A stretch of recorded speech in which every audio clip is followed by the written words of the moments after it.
Very creepy ambiance. That is very spooky. You know what that means? It, yeah. Ooh, there we go. Even more creepy. That means we're back with another Halloween horror series review. Oh, and this time it's for a legit movie that scared the shit out of me when I was younger. House on Haunted Hill. Yeah, it's the remake of the 1959 film of the same name. Did not know it was a remake. Yeah, yep. I was older, but man, I mean, I didn't. This legit did scare the shit out of me. There was parts that like just made me like not want to watch this movie.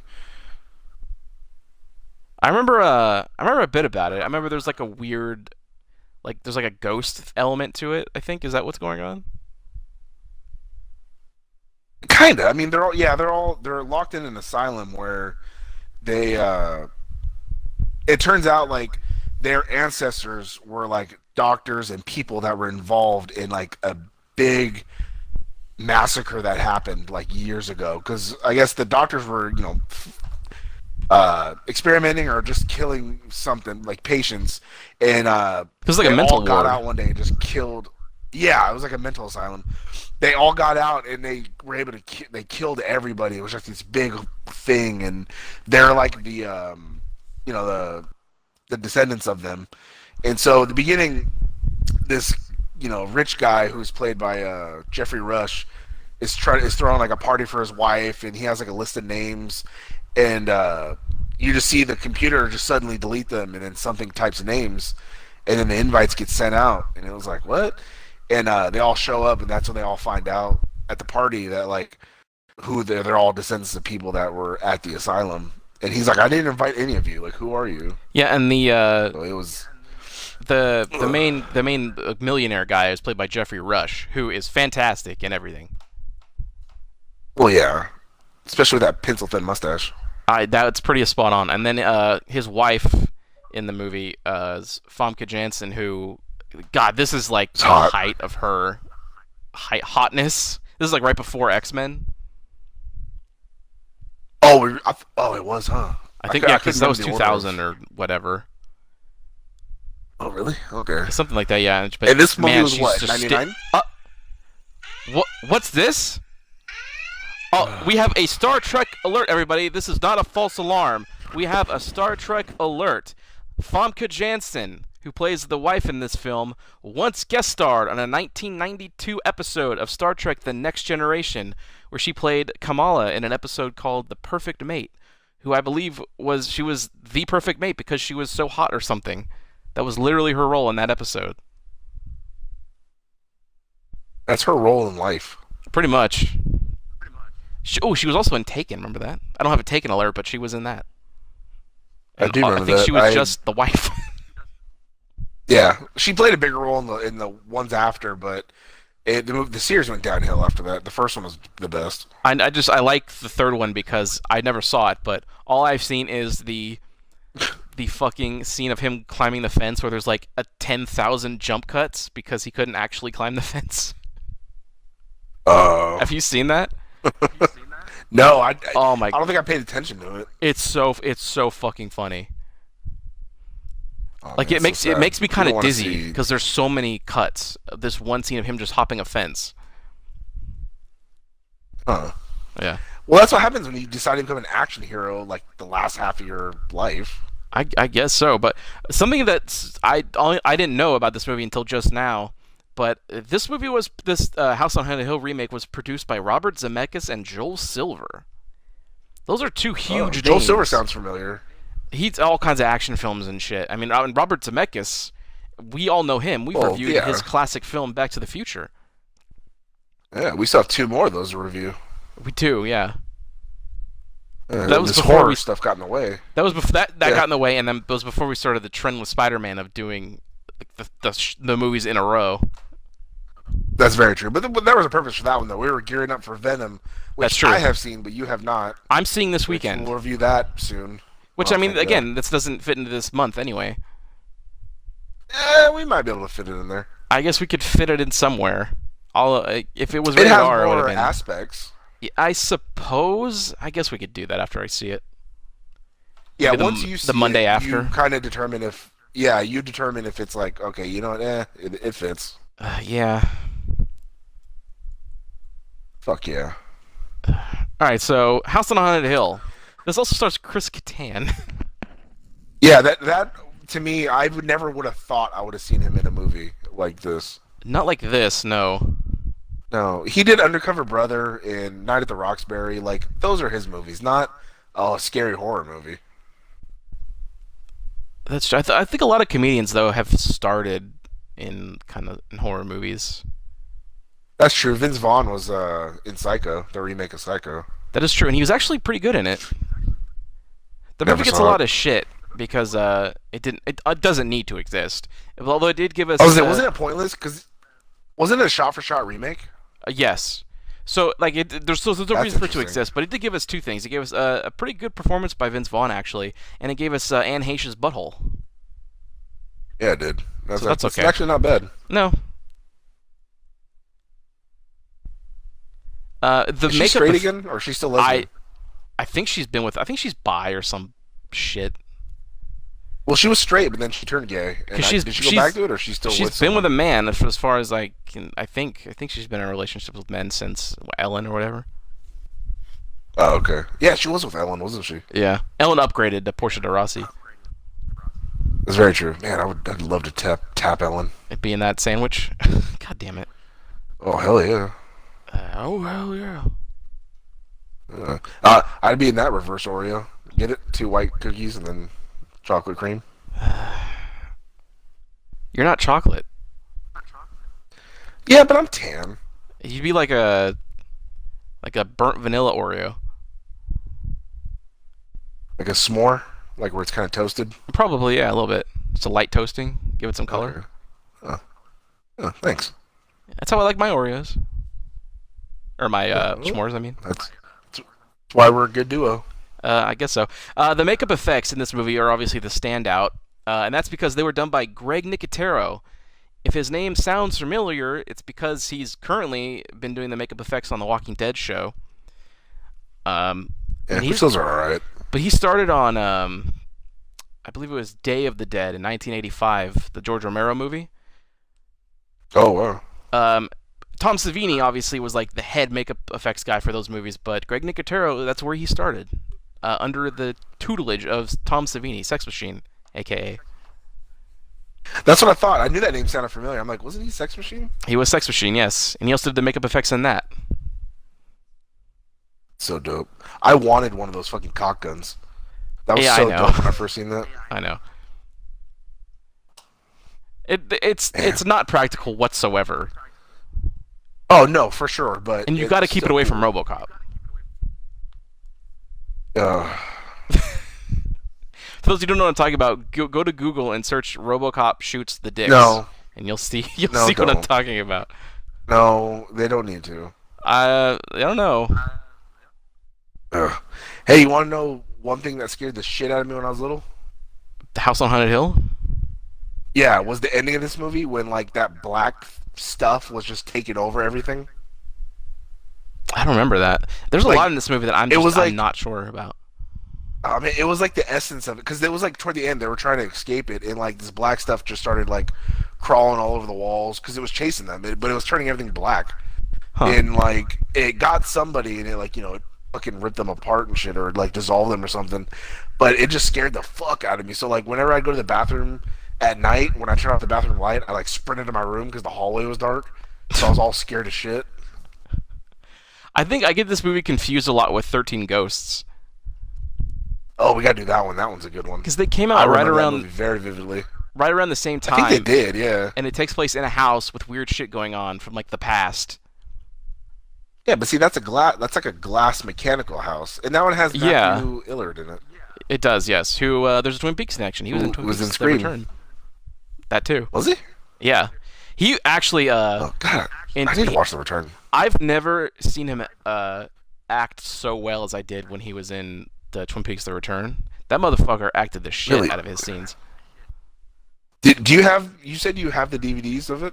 Yeah, I got on Blu-ray. When you come get Zelda, drop that off for me. That way I can watch it. All right. Fuck yeah. All right, my address is Uh, Royal. Sorry, I forgot. uh-huh. I don't want everyone to show up to my house. Uh, You know what was really cool? what? Was the roller coaster in the beginning of this? Oh yeah. Remember, he was like taking them the news people or something on a tour, and they were in an elevator, and it pretended like it broke and fell, but it was all part of like, the And ride. that's And I was like, isn't that the whole ride? No, no. And then it opened up to them to actually get on the roller coaster, Oh, but it okay. was like a scary part ride, and it was just like, man, that would scare the shit out of me, and that would make I me know. not want to go on a roller coaster. Because he's a theme but it park would be- owner it'd in be this cool. movie, right? Yes, I think that's how he made all his money and shit. Like he, Yeah. not Designs like them. Six Flags, maybe something a little better. Yeah. In the vein of And Six Flags. yeah, pretty much something like that. But one part I got confused at was then they went on the ride, and then it broke, and then it sent one of the things flying, but then the track fixed itself. So like, was that part of the ride to make it to make I think more so, people yeah. scared? They're like, Yeah, I it's gonna think break so. off. Okay, because you could tell there was dummies in the seats. It wasn't like people flew off, but I didn't know if that was part of the ride or not because I didn't really get it. Because then I thought, oh, was that like the house fucking something up? Because it did the whole typing with the invites. I thought maybe That it is did that it is to the true. ride or something. I didn't get it.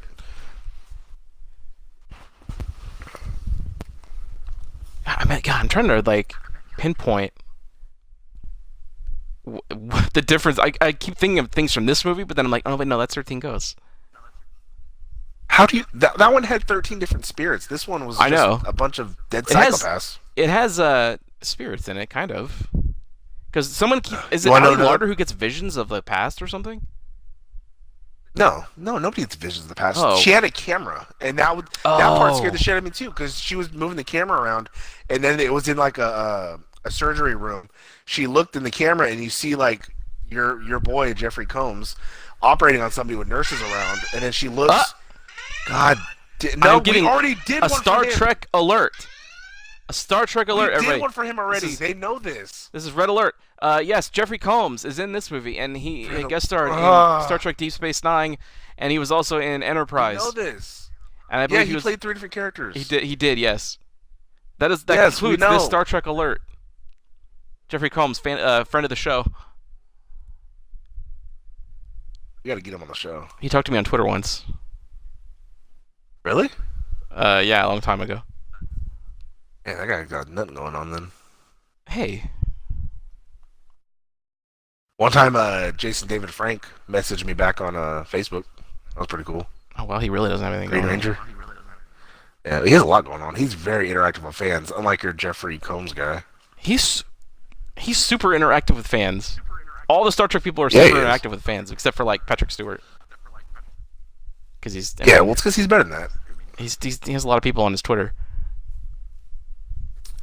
All right. Anyways, so yeah, then she like looks through it and they're operating, and then she looks up, like classic looks up and there's nothing there, and she looks back, and then they all look at her, and that scared the shit out of me because then she got freaked out. So the director of this movie, his name is William Malone. I've never heard his name, but he has directed other movies called Scared to Death, which that kind of sounds familiar. Creature and Fear.com.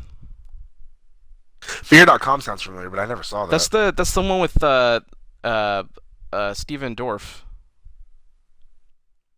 the guy from Blade, Frost. Yeah, no, I know that, but I never saw it. Was that? I never saw it either. But was that movie about a website? Like, if you went to the website, it was almost like The Ring. If you went to the website, you die later on. Something like that. Yeah. He also directed an episode of the television show Freddy's Nightmares. He did the Lucky Stiff episode. Sounds familiar. It was Was a that TV the- show that they did the- for Freddy. That's what I thought, and that was still Robert Englund too, right? Yeah, but again, like he just hosted it. It was like the Crypt Keeper or whatever. Well, even still, he didn't have to do that. You know what I mean? Yeah. Speaking of, he also directed an episode of Tales from the Crypt called Only Skin Deep, Oh, and an That makes episode sense. of Masters of Horror, The Fair-Haired Child. And that's kind of Nice. it.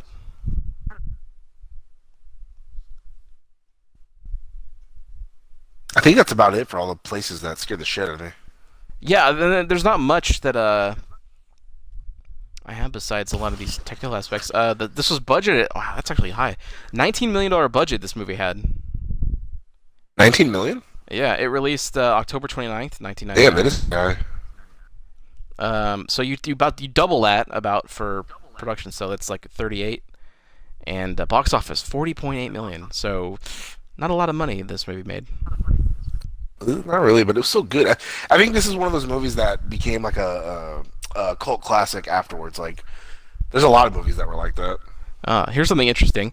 House on Haunted Hill marked the producing debut of Dark Castle Entertainment, a production company that went on to produce House of Wax and 13 Ghosts, two films which are also There remakes. we go. You know, House of Wax isn't that bad. I liked it. It was pretty interesting.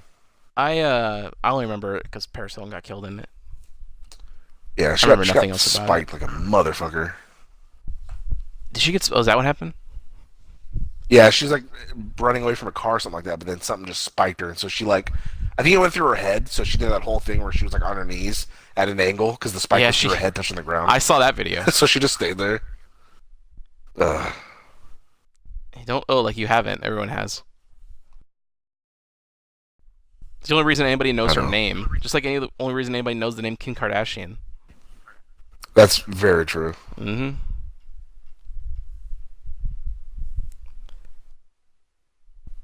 I honestly, I don't have much else to contribute for this movie. I don't either. I just remember, well, Chris Kattan died. Spoiler alert.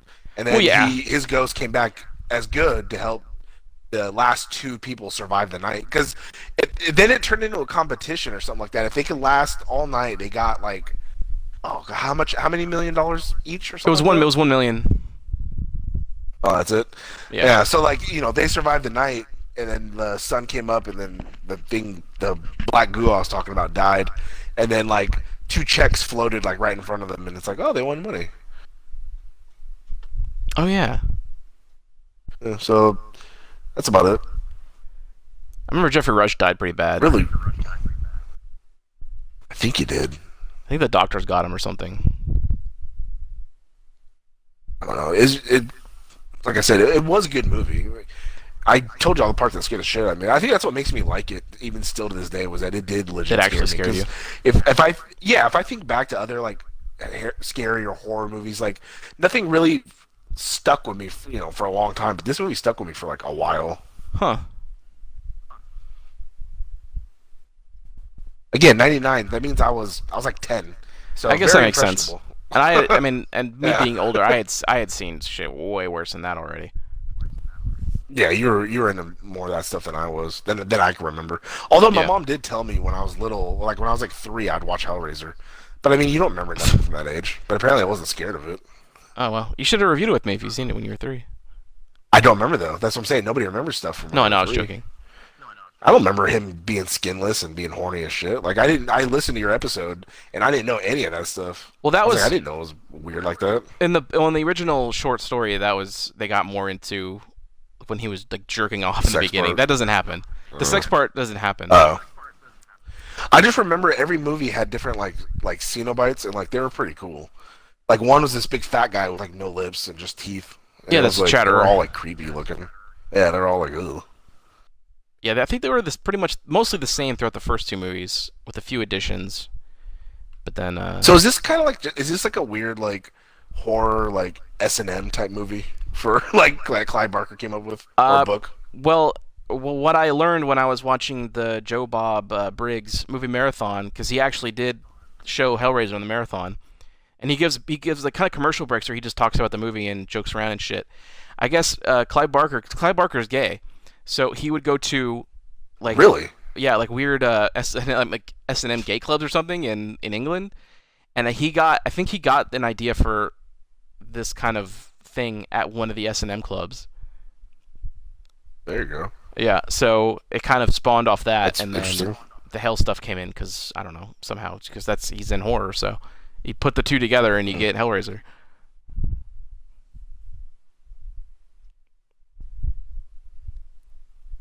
But that's that's for learn stuff every day. Yeah, and thanks to Joe Bob. Yeah. You learn shit. Fuck yeah. All right, thanks everybody. That'll conclude it for House on Haunted Hill. What would you give this movie? I give it a thumb. I give it a thumb. Now that I'm- I'm older. If I was a kid, I would have given it 2 thumbs. 'Cause it I did its remember. job, but I now that remember I'm I would older, watch it. I give it a thumb. I would watch it every time I would see it come on TV. It's just been a long time. Oh yes, yeah, same here. Yeah. I don't have live TV no more, so I don't watch I TV, haven't. I but haven't for years either.